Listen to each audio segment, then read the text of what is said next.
మీనరాశి వారు నూతన ఆంగ్ల సంవత్సర ప్రారంభకాల సమయంలో అష్టమి అమావాస్య తిథి యందు ఎలాంటి విధి విధానాలు పాటించాలో ఈ వీడియోలో సవివరంగా సంపూర్ణంగా తెలుసుకుందాం. మీనరాశిలో ఏ నక్షత్రాలు వస్తనగా పూర్వాభాద్ర నక్షత్రంలోని చివరి పాదం 4వ పాదము, ఉత్తరాభాద్ర నక్షత్రంలో 4 పాదాలు, రేవతి నక్షత్రంలోని 4 పాదాలు కలిపితే మీనరాశి. చాలామందికి పుట్టినటువంటి కాల సమయంలో డేట్ ఆఫ్ బర్త్లు లేనటువంటి వారికి పేరు యొక్క మొదటి అక్షరాన్ని అనుసరిస్తూ ఆ రాశిని తెలుసుకునే ప్రయత్నం అవుతుంది. అవి ఏ అక్షరాలు సరే పరిశీలన చేద్దాం. ది, దుమ్, శం, జ, ధ, దే, దో, చ, చి అక్షరాల వారు మీనరాశి జాతకులే. మీనరాశి యొక్క అధిపతి దేవగురు బృహస్పతి. వీరికి ఒకవైపు ఏళ్ల నాటి శని ప్రారబ్ధ సంచార స్థితిలో ఉండబడిన విషయం తెలిసినటువంటిదే.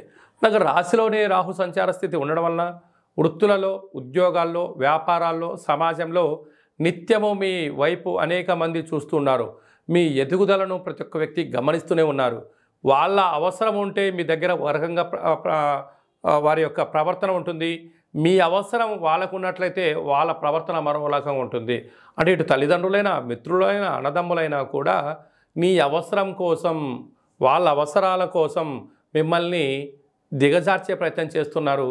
కనుక ఎవరు మనవారు, ఎవరు పరాయవారు అని ఆలోచించడంలో మీకు మీరే సరిసాటిగా ఉన్నట్లయితేనే మీ ఉనికిని కాపాడుకుంటూ రాబోయే కాలంలో శత్రువు లేకుండా చేసుకునే మానవ ప్రయత్నం మనం చేయగలగాలి.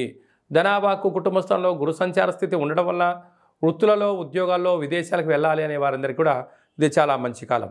సప్తమ స్థానంలో కేతు సంచార స్థితి ఉండడం వల్ల ప్రేమికుల మధ్య, భార్యాభర్తల మధ్య సయోధ్య, కొత్త వస్తువులు, క్రయ విక్రయాలు, భూములు యోగదాయకమని చెప్పి గమనించాలి. భాగ్యస్థానంలో బుధ శుక్ర సంచార స్థితి ఉండడం వల్ల భార్యాభర్తల మధ్య అన్యోన్యత, అనేక కార్యక్రమాల్లో ముందస్తుగా ప్రణాళికలు రచించడంలో మీకు మీరే సరిసాటి. రాజ్యస్థానంలో రవికుజ సంచార స్థితి ఉండడం వలన మీరు ఉద్యోగ మార్పు, స్థల మార్పు, అదృష్టాన్ని, ఐశ్వర్యాన్ని ఇస్తూ నూతనమైనటువంటి వాహనాలు, భూములు, క్రయ విక్రయాలు అదృష్టాన్ని, ఐశ్వర్యాన్ని, ఆనందాన్ని, హుందాతనాన్ని కూడా మీకు ఇవ్వబోతున్నాయి. వ్యయంలో శని సంచార స్థితి ఉండడం వల్ల మీ జన్మ నక్షత్రం రోజున అష్టమి అమావాస్య తిథి యందున దూరావాయు జల ప్రయాణాలు పెట్టుకోవద్దు. ముఖ్యమైన సభలు, సమావేశాల యందు ఆచితూచి నిర్ణయాలు తీసుకోవడం యోగదాయకం. కనుక ఈ నూతన ఆంగ్ల సంవత్సర ప్రారంభకాల సమయంలో మీ జన్మ నక్షత్రం రోజున అష్టమి అమావాస్య తిథుల యందు సందర్భంగా వీలైనంత వరకు మీరు తెల్లటి నువ్వులతో కూడుకున్న ఆహారాన్ని వండుకొని బ్రాహ్మణుడికి కానీ, గోమాతకు కానీ, స్త్రీమాతకు కానీ దానం చేసి మీరు శనివారం పూట ఉపవాసం ఉండడం వలన, భూశయనం చేయడం వలన అనేక శత్రువులు తగ్గిపోతారు అని చెప్పి గమనించాలి.